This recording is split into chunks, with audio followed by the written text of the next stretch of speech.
It's Monday. Monday is the time for watching movies without a microphone because my mic failed me last time and I recorded 2.5 hours worth of a tutorial and it was all unusable footage because the mic wasn't working and I was not going to do a voiceover over all of it. So I am annoyed. It is going back. I have a new one coming. I hate technology. We're getting some cleavage today. I just made this top. I am very much happy with it. This week on our Movie Monday, we are going to be watching a kind of musical cult classic that came out in 2004 called Connie and Carla. Spoilers, 20-year-old film. Why do I keep picking older movies? I say older, it's only 20 years old. I remember when this film came out. I'm old. This film was written by and stars Nia Vardalos off of My Big Fat Greek Wedding fame. Because the Puerto Carlos women, if they're not negging somebody, they die! Oh, you're in so much trouble when I tell my sister. Tell me what? It also stars Toni Collette, who can do no wrong. Don't you swear at me, you little shit! Don't you ever raise your voice at me! I am your mother! That woman is brilliant and I love her very much. Kat coming into the chat. It is directed by Michael Lembeck and also stars David Duchovny. So I'm a hand model, mama. After the success of My Big Fat Greek Wedding, Nia Vardalos wanted to write something with a musical sort of tone to it. That's what she wanted.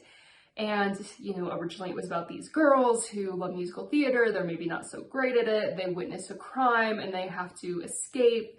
And they end up at the drag club and they're, you know, don't realize they're at the drag club, dancing with some guys. The guys turn and kiss each other and they're like, oh, this is a gay club. A lot of people have compared this film to 1959's Some Like It Hot. There are definitely similarities. You have your two main characters who witness a crime, have to go into hiding by dressing as the opposite sex. I would say that's where most of the comparisons end. I mean, yes, there's the whole love interest situation, but what are the two guys' names? Josephine and Daphne, basically, from Some Like It Hot, which are the two guys, it's Joe and Gerald, I think? I can't remember, because they never go by their first names except for a few minutes at the beginning. They are kind of the worst. I mean, they are the worst. They are womanizers. They do not respect women. They kind of get a small bit of respect for women once they're basically treated how women are treated in the late 1920s, but overall they're terrible. Joe treats Sugar like an object. He lies to her and yet she still wants to be with him even though he's everything that she says she doesn't want. And then Daphne's ending always makes me laugh. That's good. I'm gonna level with you. We can't get married at all. Why not? Well, in the first place, I'm not a natural blonde. Doesn't matter. I smoke. I smoke all the time. I don't care. Well, I have a terrible past. For 3 years now, I've been living with a saxophone player. I forgive you. I can never have children. We can adopt some. But you don't understand, Osgood. I'm a man. Well, nobody's perfect. And an ending like that in the 1950s, it's like, whoa, I can't believe they did that. Personally, I think Connie and Carla is the better version because they're just more likable. Debbie Reynolds, darling. Darling. Chins up, boobs out. It's showtime. And again, it's Toni Collette. Hey, look at my face. I was not thinking something bad about you.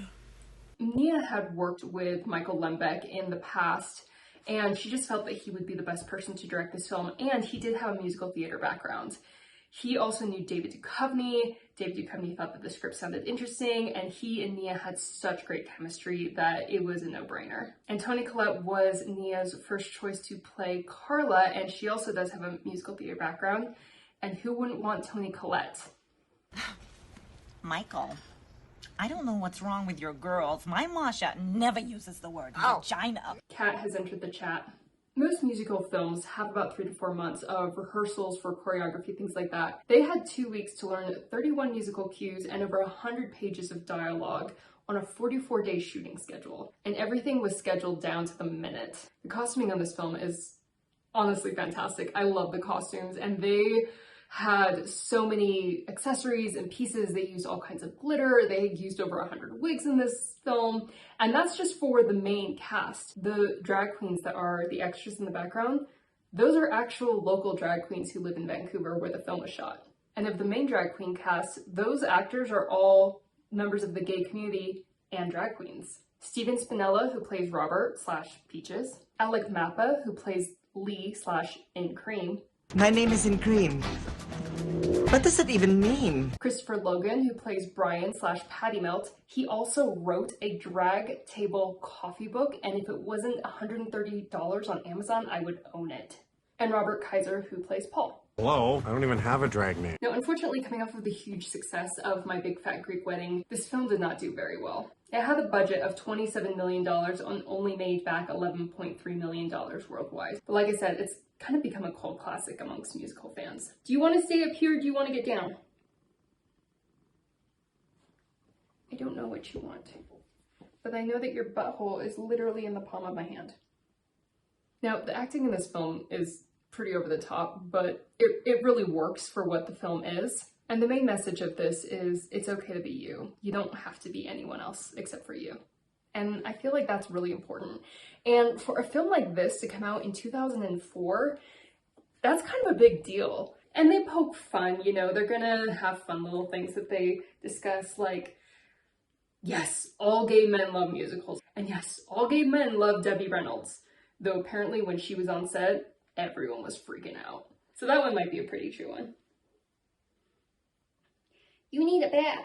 Because you're so old, you refuse to groom yourself. He's 16. You want to talk about old? He is old. Oh, sweet baby. He knows. Oh, sweet baby. The film opens on Connie and Carla, who have a cabaret act at the restaurant that they work at in the Chicago O'Hare Airport. They have big dreams of starring in their own dinner theater, but those dreams are interrupted when they witness their coworker Frank being murdered by a mob boss who hunts them down to keep them from going to the police and to recover the kilogram of cocaine that Frank hid in Connie's bag. What's this? I know. Toni Collette is perfect. So, to run from these mobsters, they head down to LA. Okay. I'm covered in cat. You taint everything you touch. Good bosses. What do you use? None of your beeswax.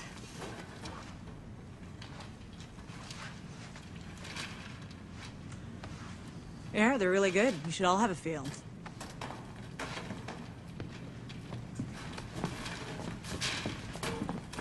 Supple. Good. Oh, they are good. Back to work. Okay, then. To escape the mob boss, they end up going down to LA, but they can't really get work anywhere. I do kind of enjoy the slimming spa scene where they don't know what they're doing. There's a lot of things about this, having worked in the spa industry for a decade, that I just kind of laugh at because I'm like, that's not real, that's not real. You want to do body work on someone, you have to have a license. If you're going to be doing a body wrap on somebody, they would not be standing, they'd be laying on a table and you would manipulate their body to be able to do whatever you're doing. But that's me being nitpicky. If you want to do massage therapist reacts, I can come up with a bunch of clips. But typically massage scenes in films are completely unrealistic. I have yet to ever work in a spa where if you're laying face down, you're cranking your neck over to the side. That's just so you can see the person's face. But many of their jobs just don't work out. They can't find anything, and desperate for work, they end up auditioning at a drag show, dressing as drag queens. Are you crazy? Why not? Because we're women. No one needs to know that. Most drag performances lip sync their songs, but Connie and Carla are fantastic singers, and because they actually sing their performances, they are a huge hit. And they have found their people. Like, this is their niche. And it took them being hunted by a mob boss for them to find it. There's so many moments in this film that are just Connie and Carla being who they are and being completely unapologetic about it. There are definitely some very telling moments of how women are treated when we're just trying to be ourselves. God, I love it. I feel like I can finally say what I think. I know. When we were doing the show in Chicago and you would say, you know, dirty stuff, I could feel the audience going, oh no, don't do that. Where's my dessert? But now, dressed like a guy, We can say anything we want. Over time, they become more and more popular, and then they convince the club owner to start expanding the club and adding more of their new friends to the act. And everything is going great until Robert, brother, Jeff, starts showing up, wanting to have a relationship with his brother. Jeff catches Connie's eye, and I mean, it's David Duchovny, come on. David Duchovny, won't you love me? But she can't risk blowing her cover. But because Jeff keeps coming by to see Robert, he and Connie keep running into each other.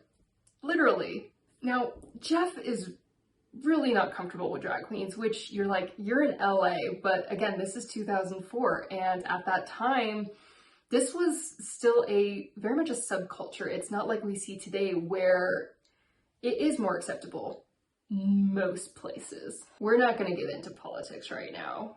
I have opinions. We're not going to get into it. Back to the film. And you know, Jeff is trying. He is really making the effort. Yeah, he's clearly uncomfortable, but you know, this is someone who is really trying to step outside of themselves and be in the life of someone that they care about whose lifestyle isn't maybe something that they agree with. And a lot of times people are like, no, you have to accept people fully, and I don't think that that's necessarily true. I think you should accept people for who they are, even if they're making choices that maybe you don't agree with. I don't know. For some people, that's not enough. Some people need full acceptance, but I think that's something that everyone has to decide for themselves. And plus, by the end of the film, Jeff ends up in a really good place. So Jeff is getting closer to his brother, but he's also getting closer to Connie. And even though he thinks that she's a man in drag, he starts to like her, and they start to grow a friendship, and they hang out, and they have a lot in common. But it is somewhat one-sided because Connie likes Jeff romantically, and Jeff sees Connie as more of a friend. And that growing relationship starts to put a strain on Connie and Carla's friendship, especially when she oversteps and she kisses Jeff.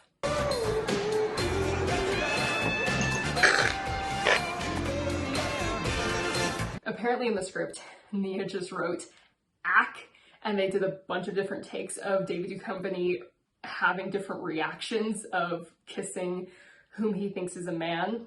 Do I think that that is over the top and inappropriate? Yeah, it's more played for laughs, and again, this is 2004. If that was today, everyone, I'm sure, would have been freaking out about that reaction. But again, Connie completely stepped over the line. She knows Jeff is not into men, and he thinks she's a man, and he also has a girlfriend at this point too, which she knows. So if anything, this is a point against Connie, not so much Jeff. Now Carla knows that there has been some straight guy that Connie has been crushing on, but they can't blow their cover. And when she finds out, it's Jeff! Oh, why the throw? Are you crazy? You must be out of your mind! Carla, your knee is in my coochie, get off! I feel like that reaction, as over at the top as it is kind of perfect for this film. And now we're in hiding for life as women dressed as men dressed as women, so shut up, shut up, shut up! And I freaking love Toni Collette. A lot of moments in this film really touch on love and being true to oneself, and how hard it can be when the people in your life will not accept you the way you are. Robert finally confronts his brother's inability to accept him for who he is, but Jeff just can't do it and doesn't even defend Robert or the other queens when his girlfriend shows up and is very disrespectful to them. Don't worry, Jeff totally redeems himself. Like, he made a mistake in that moment, but he definitely does the work to fix it. I'm an ass. I should have seen your show. I should have told my girlfriend about you. I should have just loved you and accepted you and been okay with the fact that you wear dresses.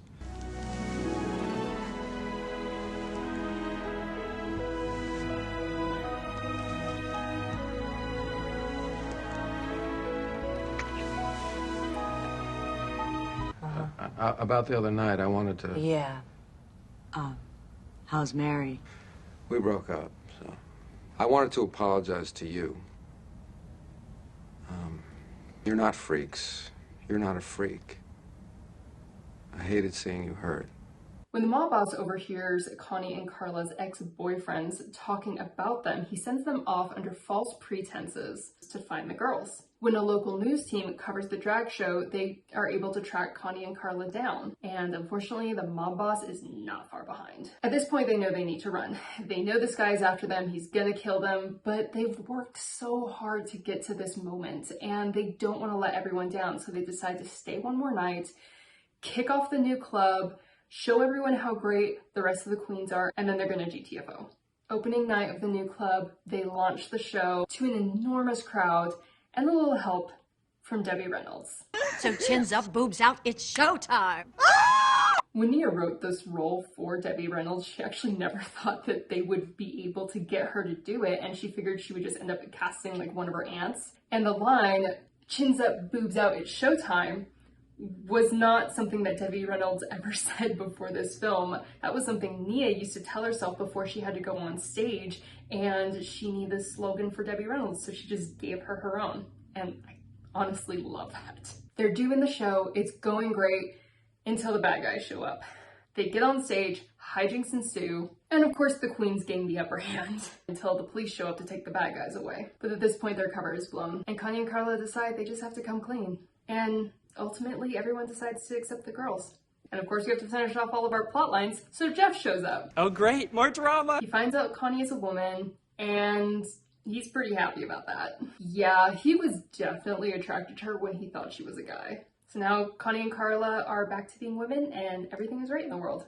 Of course, it has a perfect Hollywood happy ending. I don't know if in real life, if they would still do the show, if maybe they would do it in drag, if they would do it as just like directors and producers for the other queens. I don't know. There were definitely things about their performance that drew people in versus just their singing, a lot of their comedy, a lot of the acts that they would create, and just their creativity coming out. Those were things that I think that would definitely bring people back in if, again, this story were to continue, or if it was in real life.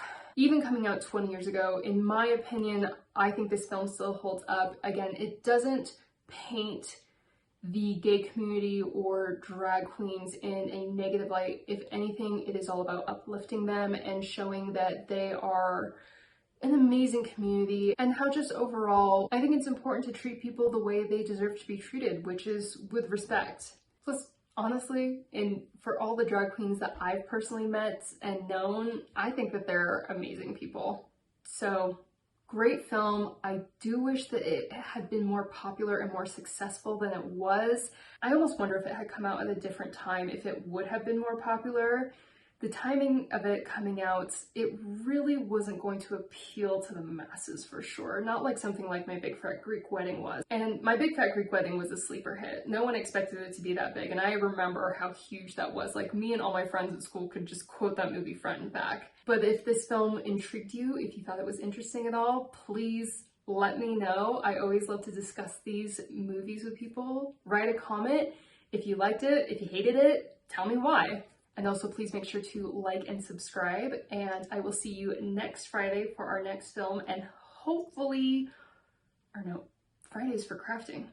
I'll see you on Friday for our crafting episode, next Monday for our next film. If you have any suggestions of what you'd like me to watch, put it in the comments, and I will see you all then. These earrings are gonna kill somebody. Fun fact, everything that I'm wearing in shot is things that I've made. I got skills, yo. I like being Carla and Connie. Connie and Carla. Yeah, how come your name's always first? It sounds better we talked about it. This is serious. We know.